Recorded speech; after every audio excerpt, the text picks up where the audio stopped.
नमस्ते आचार्य जी। जी। आ, मैं थोड़ा बैकग्राउंड भी देना चाहूंगी। मैं पिछले 7-8 महीने से आपको सुन रही हूँ, और वो सुनने का प्रोसेस भी फेजेस में हुआ है। इनिशियली जब मैंने आपको सुनना शुरू किया था, तो ऐसा लगने लगा कि सब कुछ सही तो बोल रहे हैं, तो अग्रीमेंट वाला फेज था वो, कि सब सही है सही है सही है, सुनने में अच्छा लग रहा था। और फिर जब इम्प्लीमेंटेशन वाला फेज स्टार्ट हुआ, तब प्रॉब्लम आनी शुरू हुई। तब बहुत ज्यादा एक कांस्टेंट फाइट डेली चलती है, अभी भी चल रही है, और एंड आई नो कि बहुत लंबा चलने वाला ही है। मेरा प्रश्न आपसे ये है कि कभी कभी आपको, या कोई भी, मैं जब इस टाइप का वीडियो सुनती हूँ या आपके बुक्स पढ़ती हूँ, तो ऐसा लगता है कि ये बात इतनी आसानी से समझ में कैसे आ सकती है, और अगर इतनी ही आसान थी तो आज तक कैसे नहीं समझ में आई।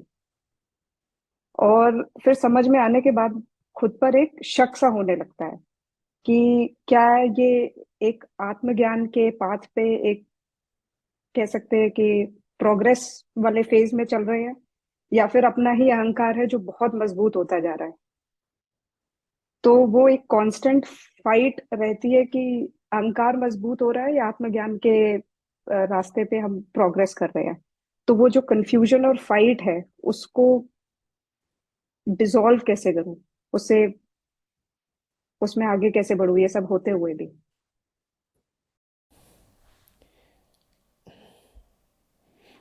मजबूत अहंकार, ये तो एक एक मुहावरे जैसी बात हो गई।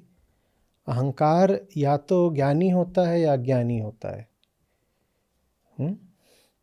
जब मैं कहूँ मैं, तो मुझे पता तो हो कि किसकी बात कर रहा हूँ।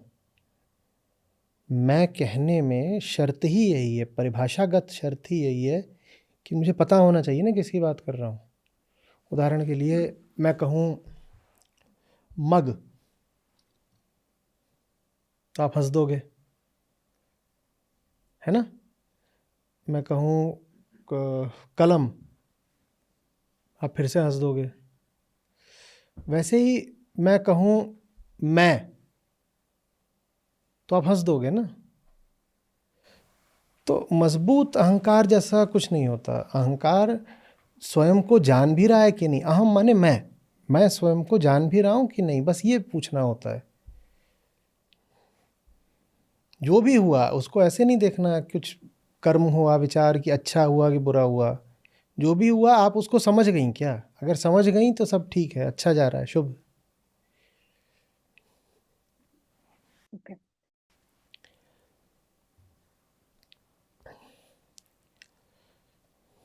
स्पष्ट हो गया इतने में?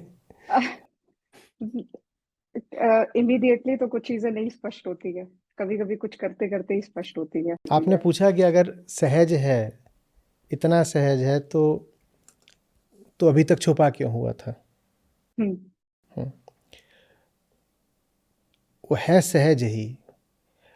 वो उसको छुपाने का प्रबंध हम करते हैं अपने बच्चों को ज़बरदस्त अतिरिक्त बुद्धि दे करके। नहीं तो दिख जाएगा। मैं नहीं कह रहा कि एकदम तुरंत दिखेगा और सबको दिखेगा, पर उतना भी कठिन नहीं होगा जितना कठिन हम उसको आम आदमी के लिए बना देते हैं।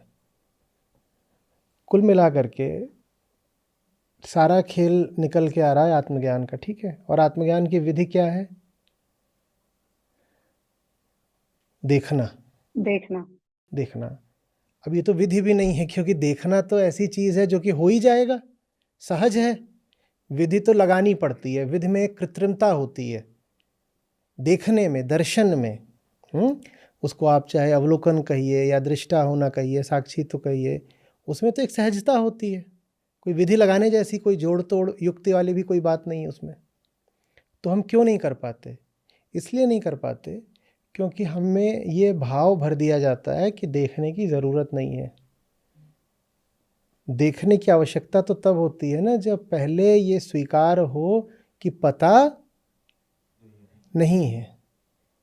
हमें बहुत सारी ऊल जलूल अतिरिक्त शिक्षा दे दी जाती है, उसको बोलते हैं संस्कार। तो उसके बाद देखना बड़ा मुश्किल हो जाता है। बिना देखे ही ये भाव आ जाता है कि मैं जानती हूँ। जिसको ये भाव हट जाए कि मैं जानती हूँ, उसके लिए पर्दे हटाना अपेक्षाएं बहुत आसान हो जाएगा। अच्छा, आप और सब लोगों से कह रहा हूँ, थोड़ा विचार करिएगा। अगर आपको पता ही ना हो कि कुछ चीज़ें तो इस तरीके से होती ही हैं या करी ही जाती हैं, तो कौन कौन सी चीज़ें इस दुनिया की आपको बहुत अजीब लगेंगी?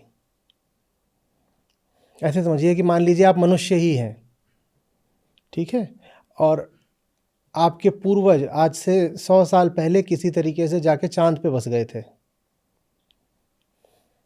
ठीक है, 100 भी नहीं, 400-500 साल पहले चांद पे बस गए थे। वहाँ उनके अपने तौर तरीके अलग अपना हो गया, तो वो नहीं जानते कि पृथ्वी पे किस तरीके के रस्मों रिवाज और संस्कृति संस्कार चलते हैं, वो नहीं जानते हैं। वो मनुष्य ही तो हमारे ही जैसे दिखते हैं और उनकी पूरी काया और मस्तिष्क हमारे ही जैसा है, ठीक है, सोच विचार सकते हैं, बिल्कुल क्षमता हमारे ही जैसी है उनकी। तो वो एक दिन पृथ्वी पर आ जाते हैं चांद से। अब उन्हें कोई ज्ञान नहीं बचा है शेष स्मृति में कि पृथ्वीवासी कैसे आचरण और आहार विहार करते हैं, उनको कुछ याद नहीं है, बात पुरानी हो गई जब वो चले गए थे। अब वो यहाँ आएंगे तो उन्हें कौन कौन सी चीज़ें बहुत अजीब लगेंगी, आप बताइए। सब कुछ ही अजीब लगेगा। हाँ, हमें अजीब नहीं कभी लगता कुछ। ना, हाँ हमें अजीब नहीं लगता, क्योंकि हमारी बुद्धि में हमारे ये डाल दिया गया है कि ये सब तो होता है, जबकि ये सब जो होता है वो बहुत ही अजीब है, बहुत ही अजीब है, बहुत ही अजीब है। मेरे सौभाग्य ये रहा कि मेरी बुद्धि में वो सब बातें कम डाली गई, विशेषकर जिसके द्वारा डाली जाती हैं घर में अभिभावकों द्वारा, तो उन्होंने मुझ पर थोड़ा रहम करा और ये सब चीज़ें कम डाली। मैं चांद का था, मुझे उन्होंने चांद का ही रहने दिया, तो मैं अभी भी वही ओवर द मून वैसा ही चलता है, कुछ और ख़ास बात नहीं। समझ रही बात को? फिर आप लोग सब करिएगा, कोई चांद से यहाँ आ जाए, मनुष्य ही है, तो उसको यहाँ क्या क्या अजीब लगेगा। वो सब कुछ ही अजीब है, पर हमें अजीब नहीं लग रहा। इसका मतलब हम सहज अवलोकन नहीं कर पा रहे, इसलिए आत्मज्ञान नहीं होता।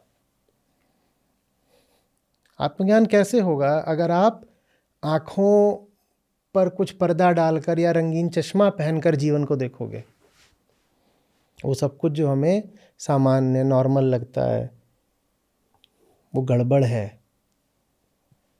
2 शब्दों से बहुत बचिएगा,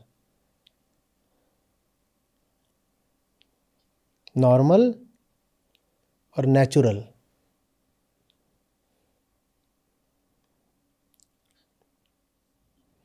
और ऐसे ही एक और जोड़ा होता है, नेचर और नर्चर। नॉर्मल का मतलब होता है समाज, जो कुछ समाज में चल रहा होता है वो नॉर्म बन जाता है, तो नॉर्मल हो गया। नॉर्मल माने समाज, और नेचुरल माने जैसे अंग्रेजी भाषा में इस्तेमाल होता है वैसे बता रहा हूँ, और नेचुरल माने शारीरिक। नॉर्मल माने सामाजिक और नेचुरल माने शारीरिक। तो नॉर्मल और नेचुरल से बहुत बचने की ज़रूरत है। इसी तरीके से नेचर से जो आपको मिला है वो क्या हो गया? शारीरिक। और नर्चर से आपको जो मिला है वो क्या हो गया? सामाजिक। इन दोनों से ही बचने की बहुत ज़रूरत है। अब चलिए ठीक है, जो नेचर से मिला है माने शरीर से, उससे बचना तो थोड़ी टेढ़ी खीर है, उसके लिए थोड़ी शिक्षा चाहिए और अभ्यास चाहिए, पर कम से कम जो नॉर्मल है उससे तो बहुत बचिए। अगर आप सिर्फ ये भी अभ्यास करना शुरू कर दें कि नॉर्मल से बचकर चलूँगी, तो बहुत सारी बातें साफ दिखाई देंगी। बस नॉर्मल बोल करके छुप मत जाया करिए। जैसे छोटा बच्चा होता है ना, बहुत बातों पे सवाल करेगा और माँ बाप बोलेंगे बेटा ये नॉर्मल है, ये कोई जवाब नहीं होता कि ये नॉर्मल है। कोई चीज़ इसलिए नहीं ठीक हो जाती कि वो नॉर्म है, और न आपको किसी चीज़ का साथ देने की इसलिए ज़रूरत है कि वो नॉर्म है। नॉर्म माने व्यवस्थागत, नॉर्म माने भीड़गत। जो हर कोई कर रहा हो उसे कहते हैं नॉर्म, भीड़ जो कर रही है उसको कहते हैं नॉर्मल। जो नॉर्मल हो गया उसके लिए आत्मज्ञान सेल्फ नॉलेज के दरवाजे बंद हो जाते हैं, क्योंकि उसको सब कुछ क्या लगता है? नॉर्मल। सब नॉर्मल ही है तो क्या दिखाई देगा? कुछ भी नहीं, सब नॉर्मल है। आप ऐसे देखोगे, बोलोगे सब नॉर्मल है, खत्म। कुछ नॉर्मल नहीं है यहाँ पर।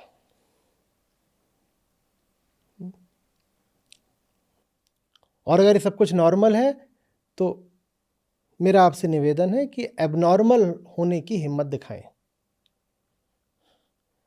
और शान से एक एबनॉर्मल जिंदगी जिए। टी शर्ट छपवाइए, टोपी छपवाइए, उसमें लिखिए एबनॉर्मल। ये जिम वालों के लिए बढ़िया है। ऐप बनाओ और उस पर लिखो नॉर्मल। क्या गंदे पीछे।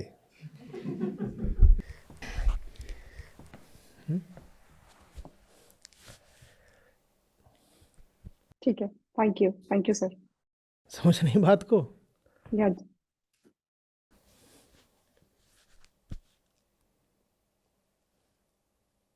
जब सब कुछ वैसा ही है जैसा सहज स्वाभाविक है, तो उसमें जानने लायक क्या है? फिर कुछ है जानने लायक?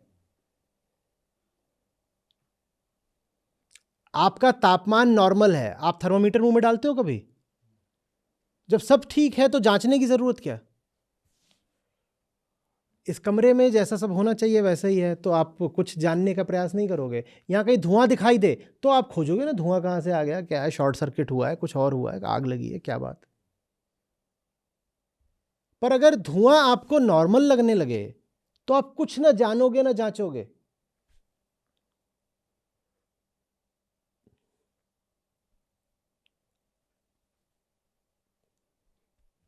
प्रणाम आचार्य जी। जी। जैसे प्रकृति ने आज्ञा दी कि अपने आप को सुरक्षित रखो। आवाज आ रही है मेरी? हाँ, थोड़ा दोहराइएगा। प्रकृति ने आज्ञा दी कि अपने आप को सुरक्षित रखो। प्रकृति ने हंता आज्ञा आज्ञा आज्ञा दी, आज्ञा दी। हाँ हाँ हाँ हाँ। तो मनुष्य ने अपने आप को सुरक्षित रखने के लिए प्राणियों को खत्म करने लगे। ठीक है, ठीक। प्रकृति प्राणियों को बचाव क्यों नहीं करती है और मनुष्य को इतना पावर क्यों देती है? प्रकृति ने तो उनको भी बोला है कि अपने आप को सुरक्षित रखो। तो वो है ना, या देवी सर्वभूतेषु बुद्धि रूपेण संस्थिता। तो पहली बात, वो बुद्धि रूप से संस्थित है, और दूसरी बात सर्वभूतेषु, सभी भूतों में, माने सब जीवों में वो है। आप एक जाओ मुर्गे को पकड़ने, आप अपनी बुद्धि से मुर्गे को पकड़ने के लिए जाते हो, और मुर्गा अपनी बुद्धि से क्या करता है? तो वो भी अपनी अपनी बुद्धि से बचने की कोशिश करते हैं, पर उनकी बुद्धि आपकी बुद्धि से हार जाती है। इसको जिजीविषा बोलते हैं, the will to live, the urge to continue. ये हर प्राणी में होती है। लेकिन इतना डिफरेंस क्यों है बुद्धि में सबके? हाँ जी, सबकी बुद्धि में इतना डिफरेंस क्यों है? क्योंकि डिफरेंस का नाम ही प्रकृति है। डिफरेंस नहीं रहेगा तो फिर प्रकृति भी नहीं रहेगी ना। और डिफरेंस जब आप पूछती हैं कि क्यों है, तो वेदांत क्या कहेगा आपसे? किसके लिए है? अहम देखता है तो उसको बहुत सारे अंतर ही अंतर दिखाई देते हैं। हाँ, दो बातें हैं, ये आँख तो प्रकृति की ही है, तो ये तो अंतर ही अंतर देखेगी, वो तो ठीक है। जब अहम देखे तो उसको अंतर नहीं दिखाई देने चाहिए। अहम को अंतर दिखाई देंगे तो इसका मतलब वो अर्थ कर रहा है, माने वो स्वार्थ अपना देख रहा है। अंतर दिखाई देने का मतलब हुआ कुछ पसंद कर रहा है तो कुछ नापसंद कर रहा है, किसी को श्रेष्ठ मान रहा है, किसी को हीन मान रहा है, किसी को अपना मान रहा है, किसी को पराया मान रहा है। तो आँख अंतर देखे तो ठीक है, ये सफ़ेद है, वो काला है, उतना तो ठीक है, अंतर है। पर अहम जब देखे तो उसको अर्थ के तल पर अंतर नहीं दिखाई देने चाहिए। बाकी प्रकृति तो है ही अंतरों से ही बनी हुई, जहाँ अंतर नहीं है वहाँ प्रकृति नहीं है ना। निरंतर किसको बोलते हैं? आत्मा को बोलते हैं ना, वहाँ कोई अंतर नहीं आता कभी, वहाँ कुछ बदलता नहीं, अपरिवर्तनीय है वो। हाँ।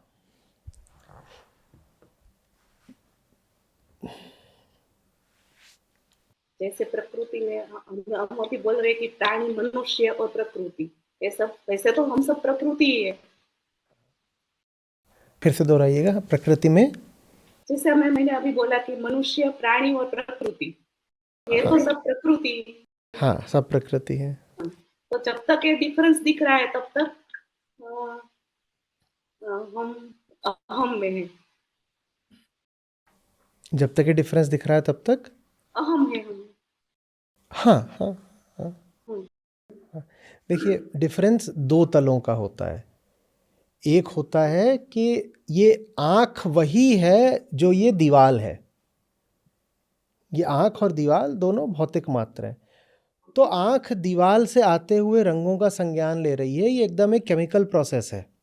एक वेवलेंथ है, सफ़ेद रंग की एक वेवलेंथ होती है, काले की दूसरी होती है। तो आँख ने एक मैटर की तरह एक पर्टिकुलर वेवलेंथ को रिएक्ट किया।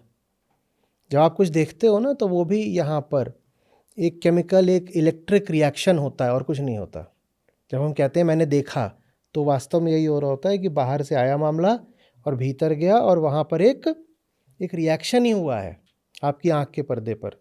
और वही जो रिएक्शन हुआ है उसका संदेश आपकी जो ऑप्टिकल नर्व्स होती हैं वो मस्तिष्क तक पहुँचाती हैं। फिर मस्तिष्क का काम होता है उससे फिर वो इमेज एक कंस्ट्रक्ट करता है।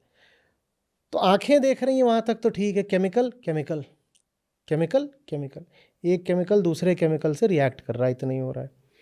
दूसरे तल का देखना होता है अंतर, कि जहाँ हमने कहा जहाँ अहम अंतर देखता है। आँखों को अंतर दिखे, अहम को अंतर नहीं दिखना चाहिए आखिरी स्थिति में। उसके लिए ये सब ऐसा हो जाना चाहिए, जैसे अष्टावक्र कहते हैं ना कि मुझे इससे भी क्या उससे भी क्या, मैं तो जानता हूँ कि इन सब के मूल में एक ही चीज़ है, त्रिगुणात्मक प्रकृति, तो मैं इनमें अंतर क्या करूँ। मुझे लेकिन पूरा भरोसा नहीं हो रहा है कि आप ठीक ठीक जो पूछना चाह रही हैं मैं वो समझ पाया हूँ, और इसलिए मुझे ये नहीं भरोसा है कि मैं उसका उत्तर दे पाया हूँ। नहीं, मैं समझ गई। आप समझ गई? चलिए, अच्छा है, फिर अच्छा है, ठीक है, चलिए, धन्यवाद। प्रणाम आचार्य जी। जी। मेरा सवाल ये था, आरंभ में जब हम बात कर रहे थे कि प्रकृति, बुद्धि जो है सिर्फ प्राकृतिक है और हमारे स्वार्थगत ही होती है, मतलब हम बुद्धि का इस्तेमाल सिर्फ स्वार्थ के लिए यूज करते हैं। तो जो वैज्ञानिक होते हैं इस जगह पे, तो वो भी अपनी बुद्धि का इस्तेमाल करते हैं, पर वो स्वार्थ के लिए तो करते हैं ऐसा लगता नहीं है, और ना ही वो आत्मज्ञान के लिए करते हैं ऐसा भी नहीं दिखाई देता। तो फिर वैज्ञानिक से आपका क्या आशय है? जो व्यक्ति वैज्ञानिक की तरह जॉब कर रहा है, साइंटिस्ट एक जॉब भी होती है, जी, तो उसमें उसमें क्या है? जैसे आप कोई भी और काम करते हो, आप मैनेजर हो, आप कुछ और हो, इंजीनियर हो, वैसे ही आप साइंटिस्ट भी हो सकते हो। उसमें क्या अलग क्या है उसमें? यही नहीं समझ में आ रहा था कि वो अलग हैं या हमारे जैसे ही।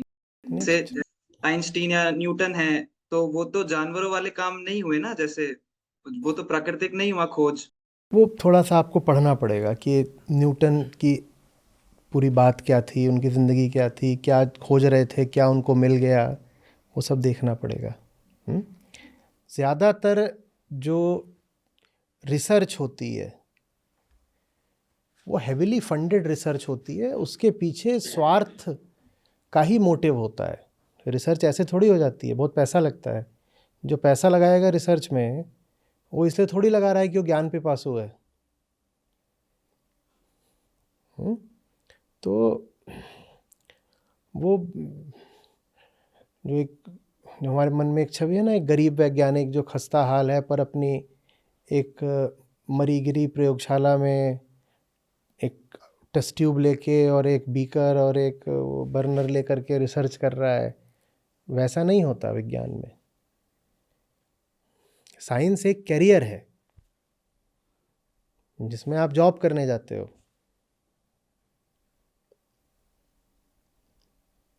कोई, हाँ, हज़ारों में कोई एक आध ऐसा होगा जो प्योर रिसर्चर होता होगा, जो कहता होगा कि मुझे तो सिर्फ जानना है, पर वो हज़ारों में एक ही होता है।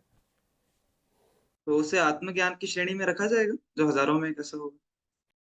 रख लो, मैं उसमें क्या बोलूं, वो जाने उसका काम। फिर तो आत्मज्ञानी की श्रेणी में उसको भी रखोगे ना, जो एक अभिनेता है, जो अभिनय करने गया है ताकि अपने अंदरूनी अभिनय को काट सके। फिर तो किसी भी क्षेत्र में हजारों में एक मिल ही जाएगा। जो आत्मज्ञानी है वो तो किसी भी, वो फिर विज्ञान में क्या, वो तो तुमको खेल में भी मिल जाएगा, राजनीति में भी मिल जाएगा, कहीं भी मिल जाएगा। मैं वैज्ञानिकों की बहुत कद्र करता हूँ, ठीक है, तो इसको ये ना हो जाए कि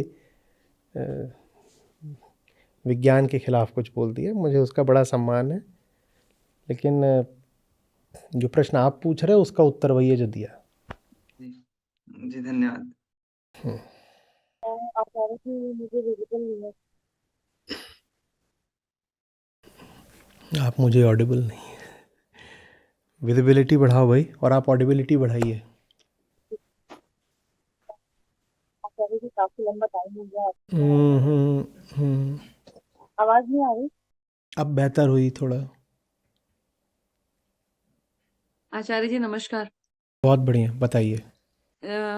आचार्य जी, जैसे लास्ट सेशन में हमने आपसे सीखा था कि इंद्रियों से बेटर मन होता है। मन जो अनुभव करता है, उसके बाद बुद्धि उसको एनालिसिस करती है कि क्या मेरे लिए अच्छा है और क्या नहीं है।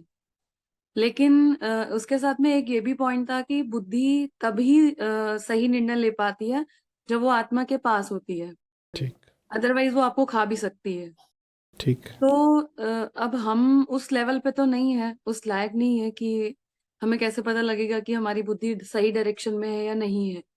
जैसे फॉर एग्जाम्पल पूरा दिन हम लोग वीडियोस देखते हैं आपके, या इसी प्रकार का जो भी हम जो टेस्ट अभी लग गया है, तो दिन भर यही चलता रहता है। लेकिन एक्चुअली इम्प्लीमेंटेशन क्या हो रहा है, ये एक चीज समझ में नहीं आती।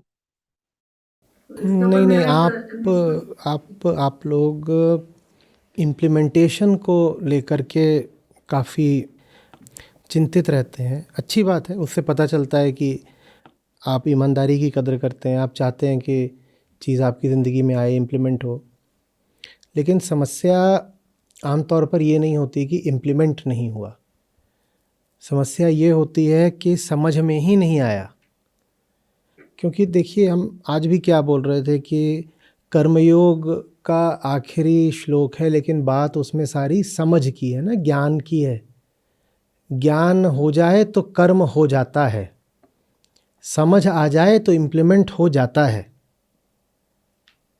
हमें समझ में नहीं आया होता, और हम इस बात की चिंता थोड़ा ज़्यादा जल्दी करनी शुरू कर देते हैं कि इम्प्लीमेंट हुआ कि नहीं, इम्प्लीमेंट मैंने करा कि नहीं करा। ये चिंता करने में आप जानते हैं क्या दावा कर रहे हैं? आप दावा ये कर रहे हैं कि समझ तो मैं गई हूँ, समझने वाला कार्यक्रम तो हो गया पूरा, अब अगला फेज, अगला चरण शुरू हुआ है क्रियान्वित करने का, इम्प्लीमेंट, एग्जीक्यूट करने का। जबकि तथ्य ज़्यादातर ये होता है कि जो हमारा पहला ही चरण है वही पूरा नहीं हुआ होता, समझने का। तो वो उसमें ना वो समस्या रह जाती है, क्योंकि समझ गए होते तो जो होना चाहिए था वो अपने आप होने लग गया होता। बहुत सारे एकदम खुले लक्षण होते हैं न समझने के, न समझने के, और वो लक्षण हम कई बार दर्शा रहे होते हैं, लेकिन उस पर भी हमारी चिंता ये नहीं होती है कि अरे मैं समझूं कैसे, हमारी चिंता ये होती है कि अरे मैं करूं कैसे। मैं एक आपको उसमें लक्षण बता देता हूं। देखिए, ज़्यादातर लोग जो किसी भी काबिलियत के हुए अध्यात्म के क्षेत्र में, उनमें से एक आध को छोड़ करके वीडियो तो किसी के नहीं मिलेंगे, ठीक है। उनमें से कोई एक दो ही हैं जिनकी वीडियो रिकॉर्डिंग हो पाई थी, और बाकी तो बहुत पीछे के हैं, उनकी वीडियो रिकॉर्डिंग है नहीं, है भी तो इक्का दुक्का कहीं कुछ होगा। रमन महर्षि की आप कहाँ से पाओगे वीडियो रिकॉर्डिंग? विवेकानंद की या रामकृष्ण इनकी भी नहीं मिलेगी। तो हाल के ही हैं, मैं उनकी बात कर रहा हूँ जिनमें कुछ स्तर था। वैसे स्तर वाले एक ही दो लोग हैं जिनकी वीडियो रिकॉर्डिंग मिलेगी। तो माने ज़्यादातर लोग जिनकी वीडियो रिकॉर्डिंग मिलती है वो बिना किसी स्तर के हैं, वो एकदम स्तरहीन लोग हैं।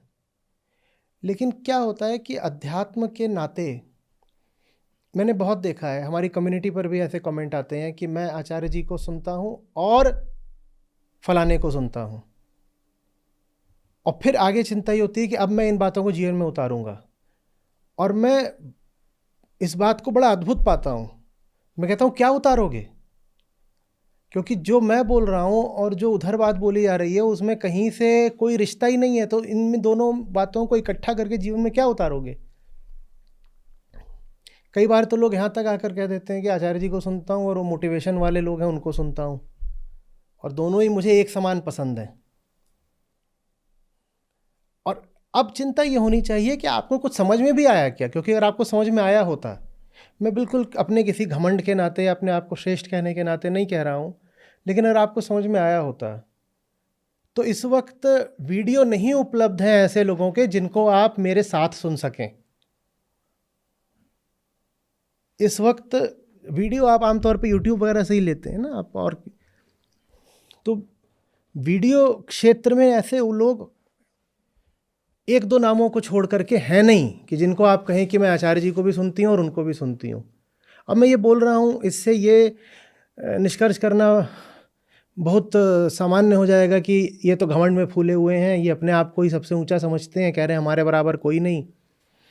मैं ये नहीं कह रहा हूँ, और मुझे मालूम है कि मैं जो कह रहा हूँ उसमें मुझे इस तरीके से समझे जाने का खतरा है, पर फिर भी मैं आपसे कह रहा हूँ क्योंकि मैं आपका हितैषी हूँ। हाँ, आप कहें कि मैं आचार्य जी को सुनती हूँ और साथ में उपनिषद पढ़ती हूँ तो समझ में आता है, वो बिल्कुल ठीक बात है। आप कहें मैं आचार्य जी को सुनती हूँ और साथ में मैं धम्मपद पढ़ती हूँ, मैं समझ पाया, ठीक है, बिल्कुल। मैं मसनवी पढ़ती हूँ रूमी की, समझ में आया, ठीक है। मैं आदि ग्रंथ पढ़ती हूँ, वो भी समझ में आया, चलो ठीक है, बढ़िया है। सांख्य कारिका पढ़ ली, वो समझ में आया, वो ठीक है। पर आप कहें कि मैं आचार्य जी को सुनती हूँ और साथ में इनका भी एक का वीडियो आता है YouTube पे, उनको भी सुनती हूँ, तो वहीं से प्रमाण मिल गया कि कुछ समझ में नहीं आया अभी तक। क्योंकि यहाँ जो बात बोली जा रही है वो दूसरी बातों के आसपास की भी नहीं है, उसमें ज़मीन आसमान का अंतर है। और मैं बोल रहा हूँ और मुझे पता है कि मैं बोल रहा हूँ और मैं घमंडी समझा जा रहा हूँ, पर घमंडी समझा जा रहा हूँ इस खतरे के मारे सच ना बोलूं क्या।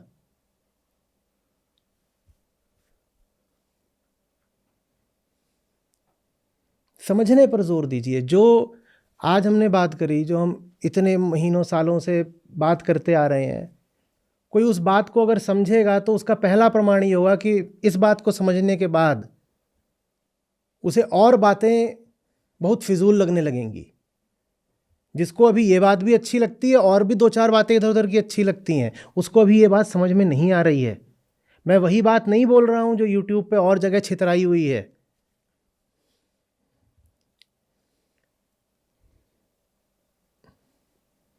और अब ये बात मैंने 3 बार बोल दी तो मैं घमंडी रेज़ टू द पावर 3 हो गया। चलो ठीक है, कोई बात नहीं, सब आपके प्रेम में। ये तोहमत भी बर्दाश्त कर लेंगे, कोई बात नहीं। लेकिन कम से कम जो लोग सचमुच भटके हुए हैं, बेईमान नहीं हैं, बस भ्रमित हैं, मैं उनसे कह रहा हूं एक चीज़ से बच लेना कि YouTube पर आचार्य जी भी हैं और ये भी हैं और ये भी हैं, तो सबको सुनता हूं। ये कैसे कर ले, नहीं हो पाएगा। और अगर ये हो रहा है तो अभी इम्प्लीमेंटेशन की फिक्र मत करो, अभी अंडरस्टैंडिंग की फिक्र करो। अभी अंडरस्टैंडिंग ही नहीं हुई है। और जब अंडरस्टैंडिंग हो जाती है तो इम्प्लीमेंटेशन स्वतः हो जाता है। कहते हैं ना कि जब फल पक जाता है तो खुद ब खुद डाल से गिर जाता है। तो कर्म और ज्ञान में पकने का रिश्ता होता है। ज्ञान जब पक जाता है तो कर्म स्वतः हो जाता है।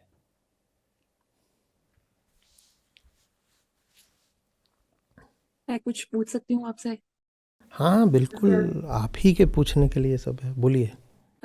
इसका रेफरेंस ये था कि जैसे मैं आपके साथ में गीता सेशन से जुड़ी हूँ, उसके पहले नानक और कबीर के जो वो रहते हैं, नानक जी के शब्द और कबीर जी के दोहे जो हैं, या फिर मैं बुद्ध की बात कहूँ तो जो भी चीज आती है तो पता लगता है कि वो इन डेप्थ जाते थे, मतलब उस चीज को प्रैक्टिकल करते थे।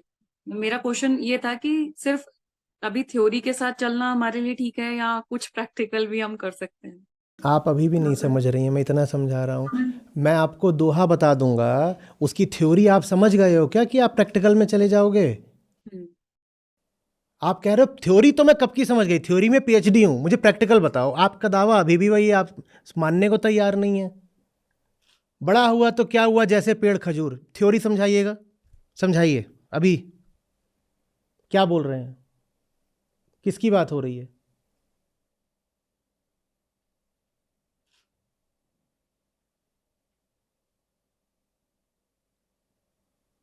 बस इतना बता दीजिए, एक ओंकार सतनाम अर्थ क्या है? थ्योरी समझ कहाँ गए हो आप? पर आप कह रहे हो थ्योरी तो मैं सब समझ गई हूं, मुझे तो प्रैक्टिकल बताओ। थ्योरी समझो, थ्योरी जिसकी समझ में आ जाती है उसका प्रैक्टिकल स्वतः हो जाता है। आप थ्योरी नहीं समझते, आपको भ्रम है कि आप थ्योरी समझते हो। जो थ्योरी समझने लगेगा उसके मुंह से ऐसे निकलेगा ही नहीं कबीर नानक, सर ऐसे झुक जाता है।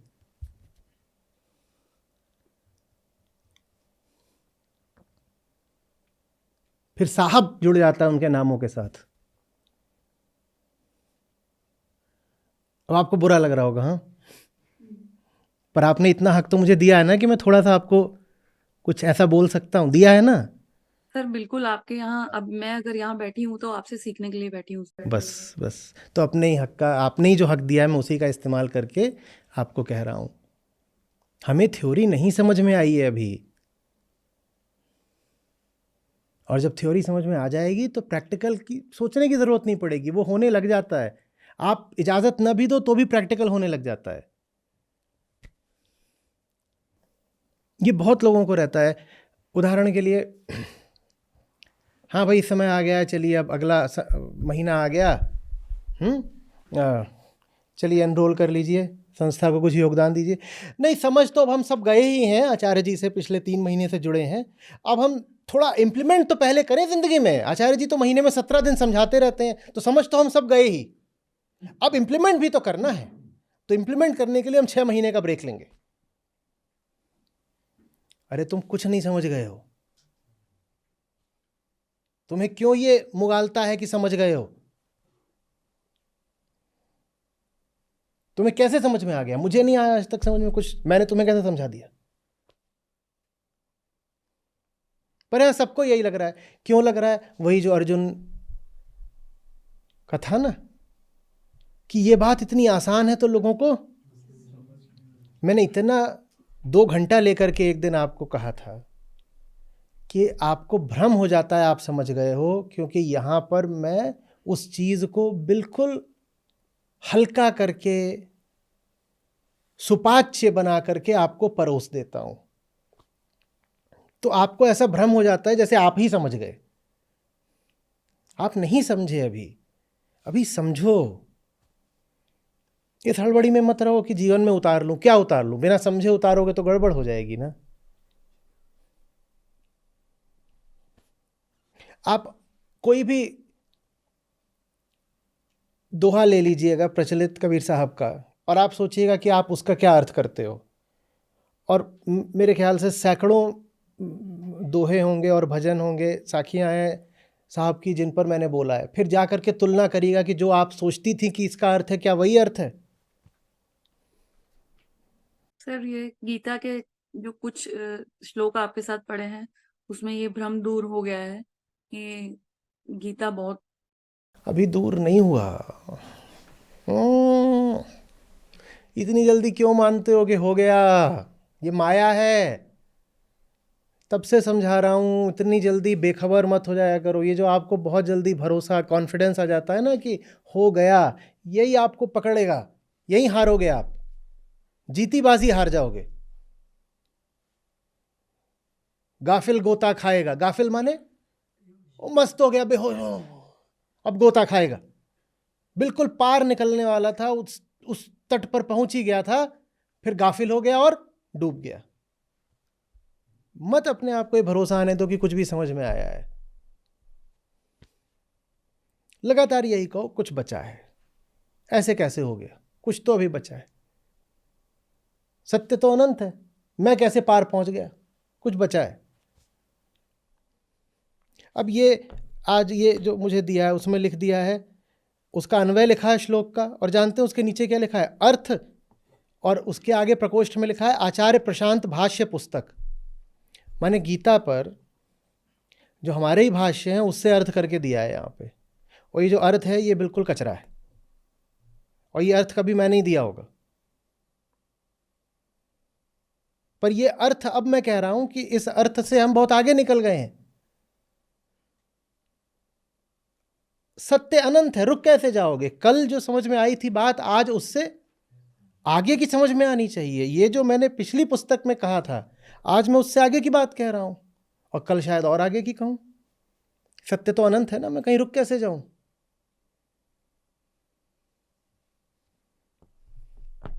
आप भी कहीं रुक मत जाओ।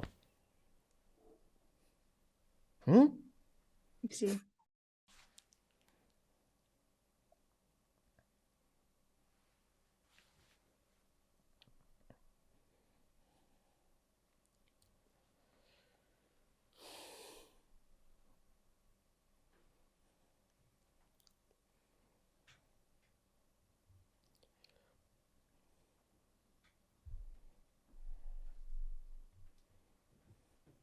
जी आवाज़ आ रही मेरी? सिर्फ आवाज आ रही है। आप कहाँ हैं? जी प्रणाम आचार्य जी। जी। जी, आचार्य जी जैसे आप अपने वीडियो में बार बार कहते हैं सही चुनाव करने की, और आज के सेशन में भी एक बात आई कि हमें सच को न जानकर भी हमें सच को जानकर भी उसे न चुनने की कला आती है। तो मेरा प्रश्न है कि ये जो चुनाव है वो कहाँ से आता है? क्या बुद्धि ही आत्मा को चुनती है, या प्रकृति, या हम ही चुनते हैं, या आत्मा स्वयं ही आत्मा को चुनती है, या कुछ और? क्यों जटिल बना रहे हो जबरदस्ती 5-7 और परम्यूटेशन कॉम्बिनेशन निकाल के? ये है ना, कौन किसको चुनता है? चुनने वाला एक ही है बस। चुनने का अधिकार बस एक के पास है। किसके पास है? हम के पास। हम्म।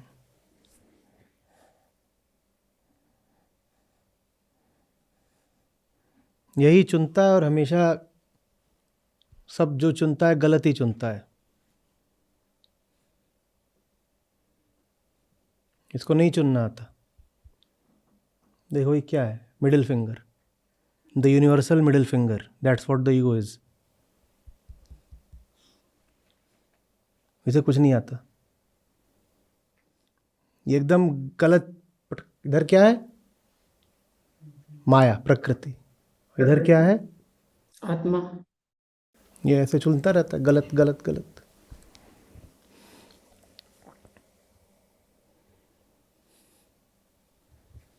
क्यों गलत चुनता है? इधर को ही ज़्यादा क्यों जाता है? क्योंकि यहीं से आया है, ये क्षेत्र जाना पहचाना है। ये कौन है? मम्मी।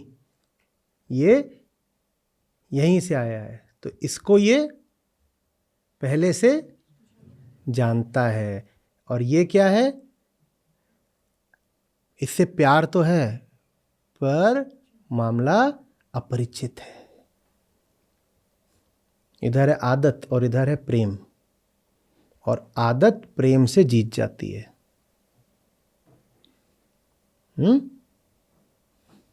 बस ये है, इतनी सी बात है।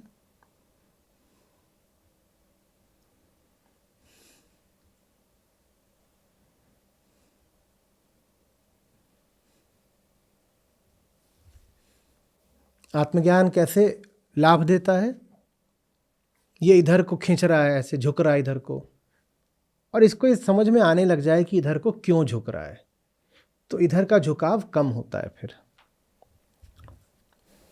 नहीं हो रहा स्पष्ट? कुछ कुछ हो रहा है। कुछ कुछ हो रहा है। काश सबको कुछ कुछ होने लगे।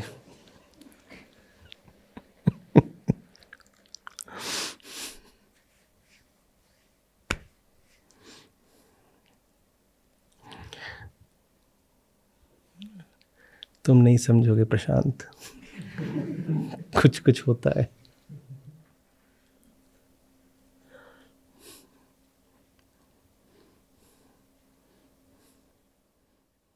ये सब इधर को ही होता है, कुछ कुछ होता है। इधर को क्यों नहीं कुछ कुछ होता कभी?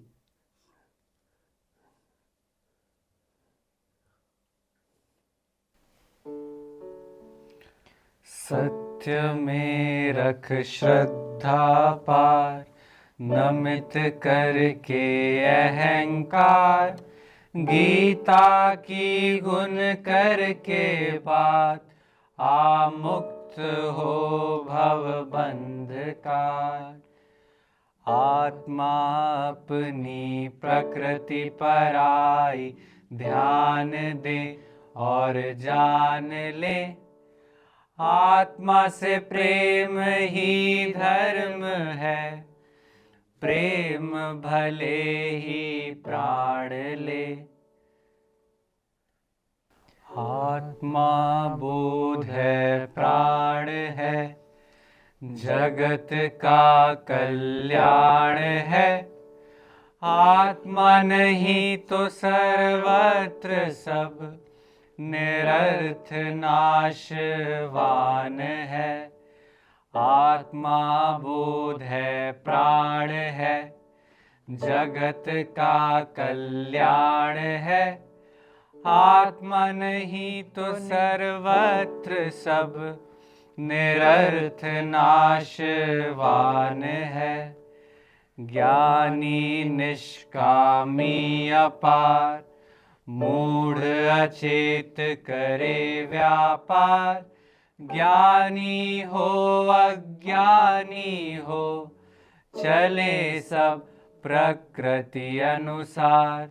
ज्ञानी निष्कामी अपार, मूढ़ अचेत करे व्यापार, ज्ञानी हो अज्ञानी हो, चले सब प्रकृति अनुसार। बोध और प्रेम ही जब मनुज के निज धर्म है, मनुज किस से विवश हो, करता पाप कर्म है। काम से ही क्रोध उठता, काम मूल विकार है, काम ही वह आग जिसमें जलता सब संसार है। आग दह के पर धुएं से प्रकाश ढक जाता है, काम भरा जब आँख में सच नजर नहीं आता है। आग दह के पर धुएं से प्रकाश ढक जाता है, काम भरा जब आँख में सच नजर नहीं आता है।